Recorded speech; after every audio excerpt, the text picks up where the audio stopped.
ایک بڑے چیلنج کے طور پر ملٹری لیڈرشپ کے سامنے آ گئے ہیں۔ اب یہاں پر محسن بیگ صاحب، آپ کو یاد ہوگا کہ انہوں نے اپنا پستول نکال لیا تھا، پھر یہ اندر بھی رہے، عمران خان سے ان کے بہت سے اختلافات بھی تھے، پھر یہ عمران خان کے بہت قریبی ہونے کا دعویٰ بھی کرتے رہے، اور اس تنازع کے اندر بھی بہت سی تھیوریز ہیں۔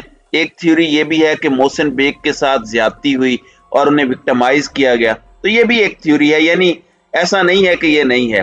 پھر دوسری تھیوری یہ ہے کہ محسن بیگ نے جو رسپانس دیا ریاست کے ساتھ، آپ بندوق نہیں تانتے، یہ بھی ایک عجیب سی چیز تھی۔ اب جب جنرل عاصم منیر نے اپنی کمان سنبھالی تو محسن بیگ کی ان کے ساتھ ایک تصویر بھی آئی، جنرل صاحب اپنی وردی میں ہیں اور کوئی گپ شپ ہو رہی ہے، صحافیوں کے ساتھ مختلف لیفٹیننٹ جنرلز اور جرنیلوں کی بیٹھکیں ہوتی رہتی ہیں اور ملاقاتیں ہوتی رہتی ہیں، اور بہت سے لوگ تصاویر اور ویڈیوز بھی بنواتے ہیں، لیکن اس کا یہ مطلب نہیں ہوتا کہ ان سے کوئی گہرا تعلق ہے۔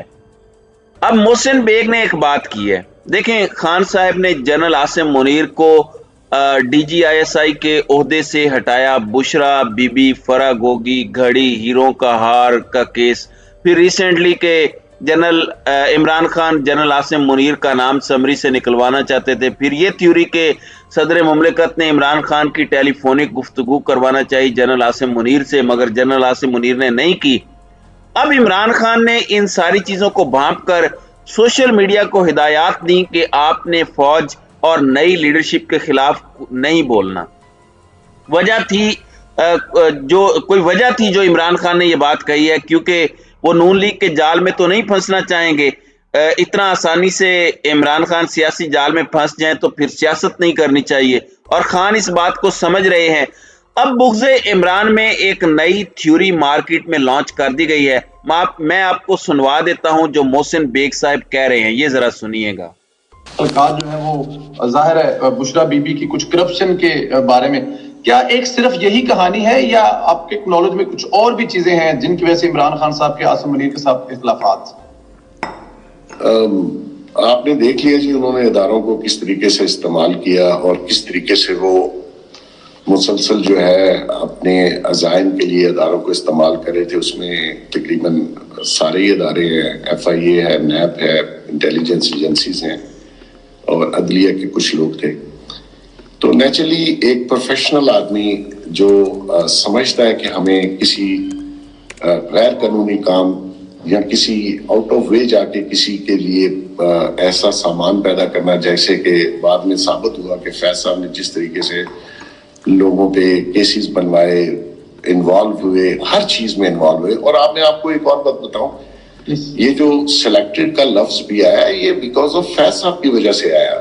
خان صاحب کو لوگوں نے کہا کہ سلیکٹڈ ہے، کیونکہ وہ ہر چیز کا کریڈٹ بھی خود لے رہے تھے کہ جی یہ بھی میں نے کیا، وہ بھی میں نے، کہ ایک انٹیلیجنس ہیڈ کو، اتنی ریپیوٹیبل ایجنسی کے ہیڈ کو یہ کام زیب نہیں دیتا کہ وہ آپ اتنا اوپنلی یہ سارے کام کریں اور لوگوں کو پھر بتائیں۔ تو ایسی صورت میں انہوں نے عمران خان کو بھی جو ہے وہ بدنام کیا، اور عمران خان نے نیچرلی ان کو بھی ڈیمیج کیا، فیض صاحب کو، کیونکہ ان سے یہ کام نہیں لینے چاہیے تھی۔ اور جب عاصم منیر صاحب ہیڈ تھے تو انہوں نے سمپلی نہ کی کہ یہ کام ہمارا نہیں ہے، یہ ہمارے مینڈیٹ میں نہیں ہے۔ مطلب یہ تھوڑی ہو سکتا ہے آپ کسی پہ 14 کلو ہیروئن ڈال دیں، یہ کام ہے آپ کا کہ ایک بندے کی پولیس کرنے کے لیے۔ جی ناظرین اکرام، آپ نے سنا، اور 14 کلو ہیروئن یہ غالباً رانا ثناء اللہ والا معاملہ ہے، اور اس میں بھی یہ کہہ رہے ہیں کہ جنرل عاصم منیر نے خان صاحب کو انکار کر دیا تھا کہ ہم یہ نہیں کریں گے، یہ ہمارا مینڈیٹ نہیں ہے، ہم آپ کا ڈرٹی جاب نہیں کریں گے۔ اب سوچیں کہ ان ساری چیزوں کا فائدہ کسے ہو رہا ہے؟ بیٹھ کر تحمل سے اگر کوئی سوچے تو نہ تو ملٹری لیڈرشپ کو اس کا فائدہ ہے اور نہ ہی عمران خان کو اس لڑائی کا فائدہ ہے۔ پھر بینیفیشری کون ہے؟